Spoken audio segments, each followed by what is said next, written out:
ingin lanjut. Saya dulu ya mungkin. Ya. Mas Reza dari tadi tuh berulang-ulang halaman pertama Warta Kota dibaca terus. Apa sih yang terbersit dari psikolog forensik yang didalami oleh Mas Reza? Dari percakapan ini. Tadi pagi saya sudah membacakan sama Indi soalnya. Mas, kita beberapa kali bicara tentang bagaimana seseorang mencoba menjernihkan diri dari perbuatan kotor. Nah, termasuk mengasosiasikan diri dengan simbol-simbol agama tertentu, pakai jilbab lah, pakai peci dan seterusnya. Kalau, sekali lagi saya garis bawahi, kalau ternyata rekaman telepon ya. Oke.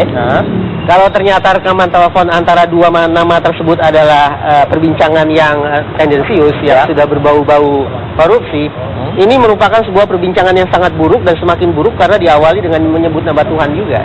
Assalamualaikum. Dan dijawab dengan waalaikumsalam dan seterusnya. Nah, ini menunjukkan barangkali ya, standar moral kita antara yang benar dan yang buruk sudah semakin samar-samar. Bahkan seolah-olah ya tidak menjadi persoalan besar kalau kemudian mengait-ngaitkan simbol agama, atribut agama tertentu dengan perbuatan-perbuatan yang memang buruk, yang identik dengan kejahatan luar biasa loh. Ya, itu satu hal.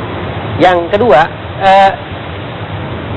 barangkali juga dalam waktu dekat kita akan menyantap hidangan tentang bagaimana keluarga disangkut pautkan, anak, istri, dan seterusnya dalam rangka merebut simpati. Ya, saya berharap sekali lagi saya keliru, tetapi ya kelaziman selama ini itulah yang terjadi ketika seseorang sudah mulai tersangkut kasus korupsi. Baik, Mas Reza tadi di segmen sebelumnya mengatakan bahwa ya walaupun sebagai saksi, tetapi tinggal menunggu gong begitu. Itu bukan harapan kita juga, tergantung persidangan menujunya mengarahnya kemana. Tapi kalau melihat dari Pak Sultan yang biasanya ceria, blak-blakan begitu, dan kemarin ada yang lain gitu.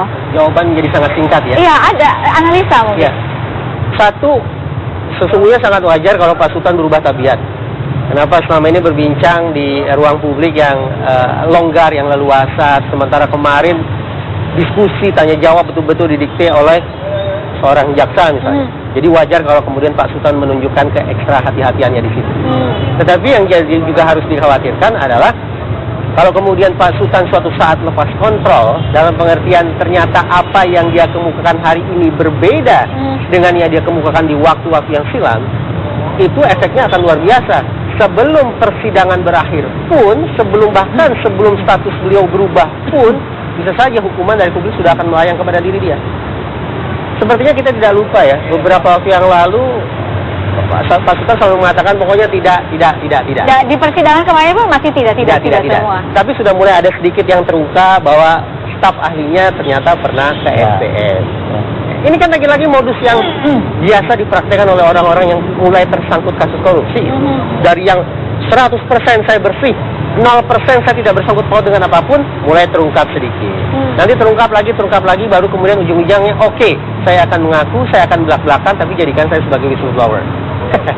Sebuah modus biasa ya. Tapi kalau saya sih yang mengenal memang Bang Sultan begitu ya, karena kita kan sering berbincang juga di Apa Kabar Indonesia. Bang Sultan tuh memang kan kalau bicara kan memang terputus-putus, terbata-bata begitu. Nah, ada nggak perbedaannya dengan persidangan kemarin begitu? Tadi kita sempat mendengar juga kan ya, agak terbata-bata, agak terputus, itu menandakan apa nggak sih Mas? Saya tidak tahu apakah sedang kecemasan atau menutup-nutupi sesuatu atau yang lain. Tapi yang jelas betapa kita saksikan seorang Sultan Batugana pun harus berpikir keras sekaligus mengendalikan emosi dia sebelum dia menjawab pertanyaan jaksa. Kehati-hatian ekstra. Baik, berpikir keras itu kehati-hatian, berusaha mengingat sesuatu yang mungkin lupa, atau berusaha meng-create sesuatu yang mungkin kemungkinannya bisa apa saja Mbak ya. Sekali lagi, kalau kita bicara tentang proses tanya jawab dalam ruang persidangan itu kan sesungguhnya stresnya luar biasa. Ditambah lagi kalau seseorang ternyata mencoba untuk 4 kali lipat. Memanipulasi ingatan, memanipulasi informasi akan semakin terlihat tentara ketegangannya. Baik. Sesungguhnya kami berusaha untuk mengontak Pak Sultan Batugana melalui telepon, tetapi tidak aktif pagi ini. Kita harus jeda. Ya.